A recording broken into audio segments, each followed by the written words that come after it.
बलरामपुर पहुंचे सीएम योगी ने सपा और कांग्रेस पर साधा जमकर निशाना। श्रावस्ती अट्ठावन लोकसभा क्षेत्र में 25 मई को मतदान होना है। ऐसे में भारतीय जनता पार्टी की ओर से सूबे के मुखिया योगी आदित्यनाथ, भाजपा प्रत्याशी साकेत मिश्रा एवं उपचुनाव गजटी विधानसभा के प्रत्याशी शैलेश कुमार सिंह के पक्ष में एक विशाल जनसभा को संबोधित करने के लिए बलरामपुर पहुंचे, जहां पर उन्होंने जनता का अभिभाषण स्वीकार कर सपा और कांग्रेस पर जमकर निशाना साधते हुए बड़ा आरोप लगाया। कहा, यह ठगबंधन है, ये गठबंधन नहीं है। जनता को लूटने के लिए इन्होंने ठगबंधन बनाया है। भारत माता की, भारत माता की, भारत माता की, वंदे वंदे वंदे। आप सब जानते हैं कि लोकसभा चुनाव के 5 चरण संपन्न हो चुके हैं और छठे चरण में आप सभी को अपने मताधिकार का उपयोग 25 मई को करना है। बहनों और भाइयों, पूरे देश के अंदर 11 राज्यों में मुझे जाने का अवसर प्राप्त हुआ है और मैं कह सकता हूं पूरे देश के अंदर लोगों के मन में एक ही स्वर और एक ही नारा गूंज रहा है। हर एक जनता की एक ही तमन्ना है और वह तमन्ना उनके नारों में गूंज रहा है कि फिर एक बार, फिर एक बार, फिर एक बार और अब की बार, अब की बार 400 पार। जब 400 पार की बात जनता जनार्दन के मुंह से निकलती है तो समाजवादी पार्टी और कांग्रेस का जो ये इंडी गठबंधन है, इन सबको चक्कर आने लगता है। ये लोग घबरा जाते हैं कि 400 पार का लक्ष्य कैसे पूरा होना है। बहनों और भाइयों, जनता जनार्दन इसका भी जवाब दे देती है। जनता ही इनको बता देती है कि जो राम को लाए हैं हम उनको, और ये लोग ठहरे समाजवादी पार्टी और कांग्रेस का जो गठबंधन है, ये जो ठहरे राम विरोधी। इन लोगों को, ये राम के तो विरोधी हैं, लेकिन वोट के लिए ये देश का विरोध भी कर रहे हैं, गरीब का विरोध कर रहे हैं, अनुसूचित जाति, जनजाति, पिछड़ी जाति के लोगों के हकों पर सेंधमारी करने का कुत्सित प्रयास कर रहे हैं।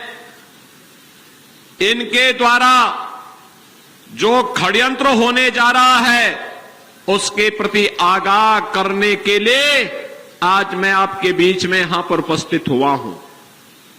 बहनों और भाइयों, पूरे देश के अंदर हमने एक नए भारत का दर्शन किया है। आज जो परिवर्तन हम सबको नजर आ रहा है, ये मोदी जी के परिश्रम का, उनके विजन का, उनके मिशन का परिणाम है। दुनिया के अंदर हम सब भारतवासियों का सम्मान बढ़ा है, भारत की सीमाएं सुरक्षित हुई हैं, भारत के अंदर आज आतंकवाद और नक्सलवाद के बारे में, उनकी गतिविधियों की अनैतिक और राष्ट्र विरोधी गतिविधियों को कोई प्रश्रय नहीं दे सकता, और जो भी प्रश्रय देगा तो उसे मालूम है कि उसके लिए लेने के देने पड़ जाएंगे। याद करिए, एक कांग्रेस और समाजवादी पार्टी की जब सरकारें थी, सुबह की शुरुआत होती थी एक घोटाले से और सायकाल आते आते आतंकी वारदात की खबरें आती हुई हम सबको दिखाई देती थी। बहनों और भाइयों, ये जो सरकारों की, उस समय की सरकारों का नकारापन था, उसका भुक्तभोगी जनता जनार्दन को बनना पड़ता था। आज की स्थिति आप सबके सामने है। आज तो आतंकवाद और नक्सलवाद पर नकेल कसा गया। अब तो मैं कहता हूं, पटाखा भी जोर से फट जाए तो पाकिस्तान सफाई देता है कि मेरा हाथ नहीं है, क्योंकि इसे मालूम है ये नया भारत है। ये नया भारत किसी को छेड़ता नहीं है, लेकिन कोई छेड़ता है तो उसको छोड़ता भी नहीं है, और इसीलिए पाकिस्तान सफाई देते हुए फिरता है। बहनों और भाइयों, विकास के बड़े बड़े कार्य हाईवे के रूप में, रेलवे के रूप में, मेट्रो के रूप में, एक्सप्रेसवे के रूप में, one district one medical college के रूप में, IIT, IIM, AIIMS, IIIT, NIT और वर्ल्ड क्लास यूनिवर्सिटी के रूप में तो देखने को मिल ही रहा है। हर घर नल के रूप में भी, हर घर में नल और हर नल में जल जैसी योजनाओं के माध्यम से भी उसका लाभ आज जनता जनार्दन को मिलता हुआ दिखाई दे रहा है। बहनों और भाइयों, ये जो लाभ है, यह लाभ इस बात को बताता है कि भारतीय जनता पार्टी के द्वारा मोदी जी के नेतृत्व में जो परिवर्तन लाया गया है, पूरे देश के अंदर बनाया गया है, उसका लाभ लाने का प्रयास हुआ है। और यही नहीं, याद करिए, ये समाजवादी पार्टी की प्रदेश में सरकार थी, केंद्र में कांग्रेस की सरकार थी। समाजवादी पार्टी की प्रदेश की सरकार के समय गरीब भूख से मरता था, किसान आत्महत्या करता था, नौजवान पलायन करता था, बेटी और व्यापारी सुरक्षित नहीं थी, माफियाओं का आतंक था। और आज मोदी जी के समय में 80 करोड़ लोगों को फ्री में राशन की सुविधा का लाभ प्राप्त हो रहा है। ये नया भारत है। हर गरीब को 5 लाख रुपए की आयुष्मान भारत का कार्ड प्राप्त हो गया है। वह कहीं भी जाकर के अपना उपचार करा सकता है। 60 करोड़ लोगों को यह सुविधा देश के अंदर प्राप्त हो रही है। याद करिए, गरीबों का पहला सरकार से कोई पैसा आता था, वह पेंशन का हो या कोई मुआवजा हो या कोई अन्य किसी प्रकार का कंपनसेशन। आप याद करिए, पहले उसमें कमीशन खोरी होती थी। मोदी जी ने जनधन अकाउंट खोल दिए, आज पैसा सीधे आपके अकाउंट में जाता है, कोई मीडिएटर नहीं होता है, कोई मध्यस्थ आपका पैसा मार नहीं सकता है। यह भी हम सबको देखने को मिलता है। किसान को किसान सम्मान निधि का लाभ प्राप्त हो रहा है। 12 करोड़ किसान देश के अंदर किसान सम्मान निधि का लाभ प्राप्त कर रहे हैं। 12 करोड़ गरीबों के घर में शौचालय बन गए हैं। 10 करोड़ गरीबों को उज्ज्वला योजना का कनेक्शन मिल गया है। और मोदी जी ने कहा है कि 70 वर्ष से ऊपर का जो भी बुजुर्ग होगा, उसको हम 5 लाख रुपए प्रतिवर्ष उपचार के लिए आयुष्मान भारत के कार्ड की सुविधा उपलब्ध करवाएंगे। राशन की सुविधा अनवरत जारी रहेगी। किसान सम्मान निधि का लाभ भी लोगों को मिलता रहेगा। और 4 करोड़ गरीबों के मकान बन गए हैं। बाकी जितने बचे हैं, इन सबको भी एक एक आवास अगले 5 वर्ष के अंदर उपलब्ध करवाने का काम करेंगे। बहनों और भाइयों, आपने देखा होगा, यहां सम्मान भी है, सुरक्षा भी है, विकास भी है, गरीब कल्याण भी है। और थारू जनजाति से जुड़े हुए क्षेत्रों में तो हम लोगों ने पहले ही यहां मकान की सुविधा लोगों को उपलब्ध करवाने का काम किया है। जो बचेंगे उनको भी हम अगले 2-3 वर्ष के अंदर मकान दिलाने का काम करेंगे। आज थारू संस्कृति को पुनर्जीवित करने के लिए यहां पे हम लोगों ने एक म्यूजियम भी बनाया है। म्यूजियम के माध्यम से भी यहां को एक नई पहचान दिलाने का काम हो रहा है। बहनों और भाइयों, विकास के लिए पहले इन क्षेत्रों में आना अत्यंत दूभर था। आज बेहतर सड़क बनी है।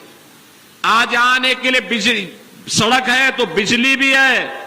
पहले लोग गड्ढों का पानी और तालाब का पानी पीते थे, आज पाइप पेयजल की स्कीम लागू हो रही है। हर घर तक नल पहुंचाया जा रहा है और नल से शुद्ध जल उपलब्ध करवाने का काम भी उपलब्ध करने का प्रयास हो रहा है। बहनों और भाइयों, आप याद करिए, बलरामपुर जिले में लोग बोलते थे यहां विकास कभी नहीं होगा।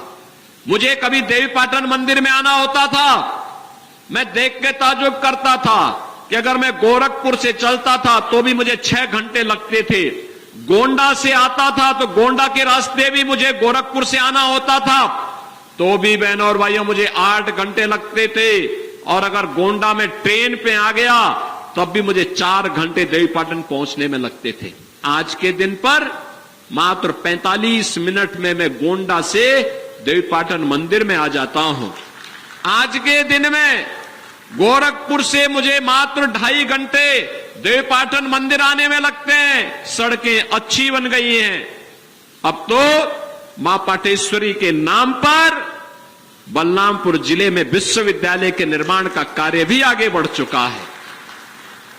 सरदेव अटल बिहारी वाजपेयी जी के नाम पे हम विश्वविद्यालय का निर्माण भी आपके जनपद में कर रहे हैं।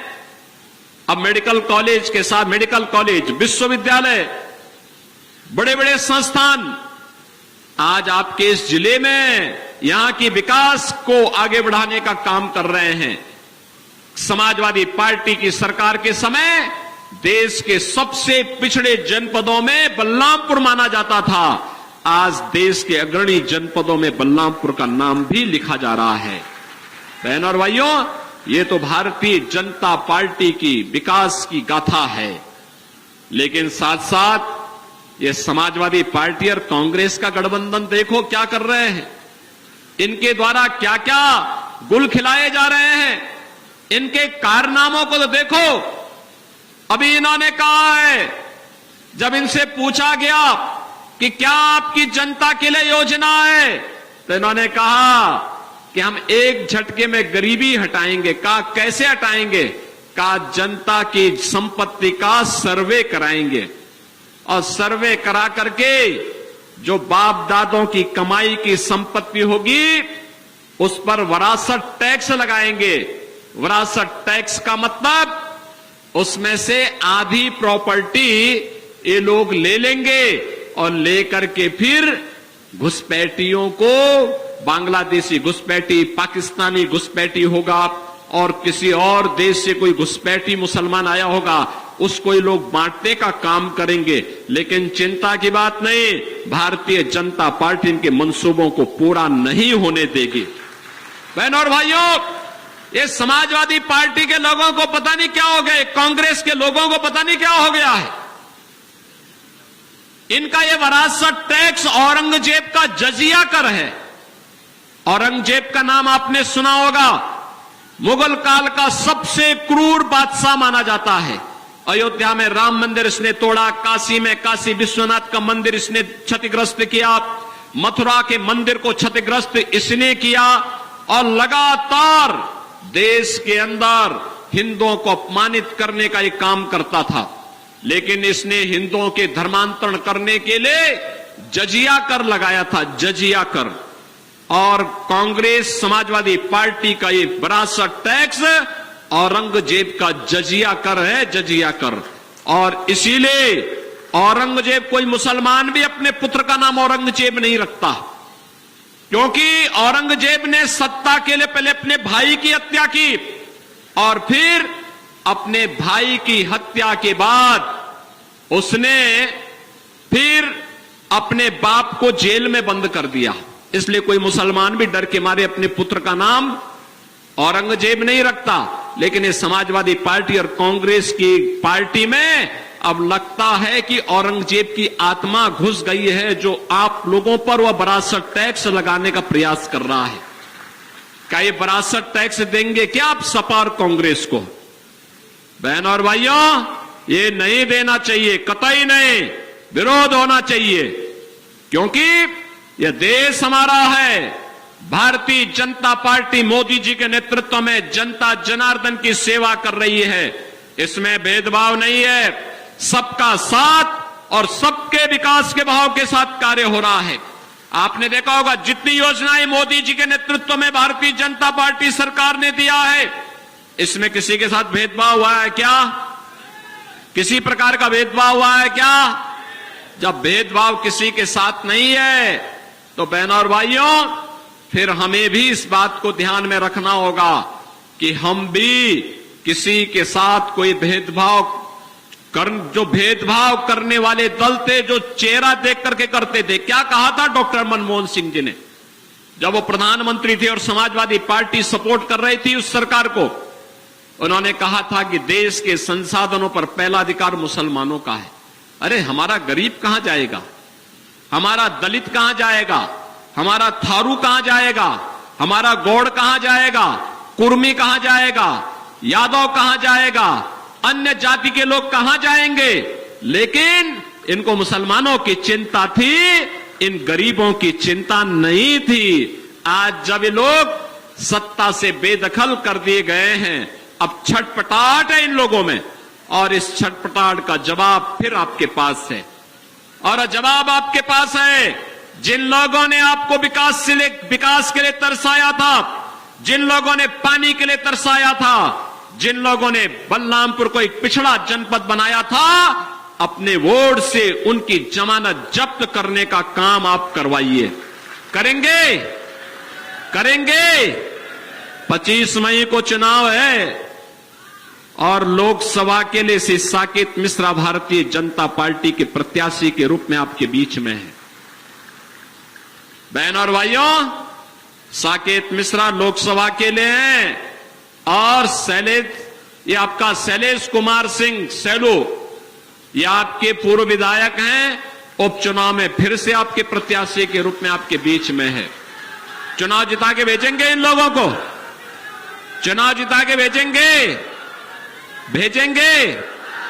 देखो 24 मई तक आप प्रचार कर सकते हैं, 24 मई तक। 25 मई को वोट होना है, वोट पोल करेंगे आप। 24 मई तक घर घर जाकर के जितने लोग यहां पे आए हैं, पूरी गैसड़ी विधानसभा क्षेत्र में गांव गांव जाकर के इन दोनों प्रत्याशियों के लिए लोकसभा में भी और विधानसभा में भी, क्या इनको जिताने के लिए हर घर में कमल खिलाने का काम करेंगे? करेंगे? घर घर जाएंगे, मोदी जी का संदेशा घर घर पहुंचाएंगे।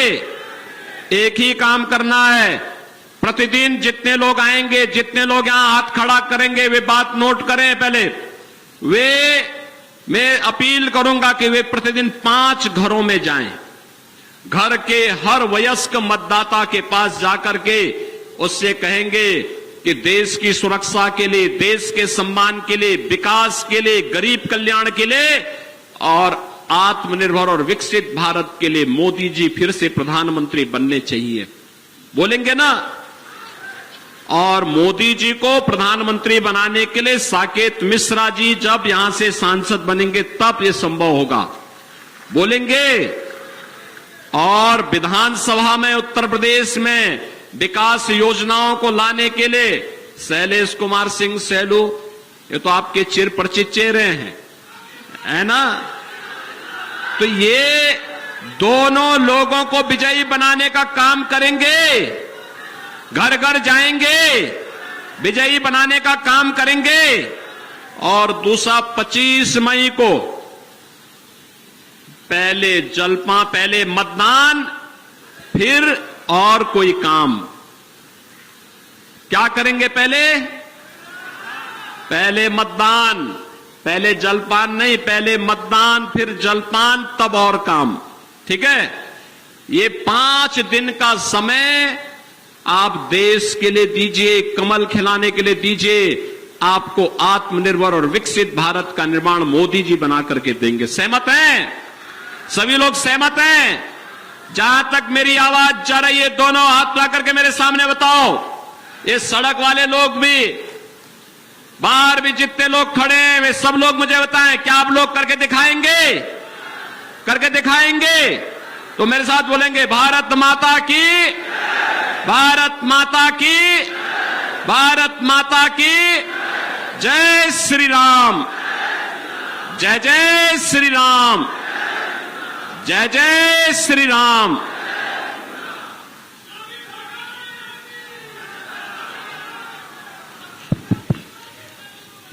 बहुत बहुत धन्यवाद आदरणीय महाराज जी। निश्चित ही आपके उत्साह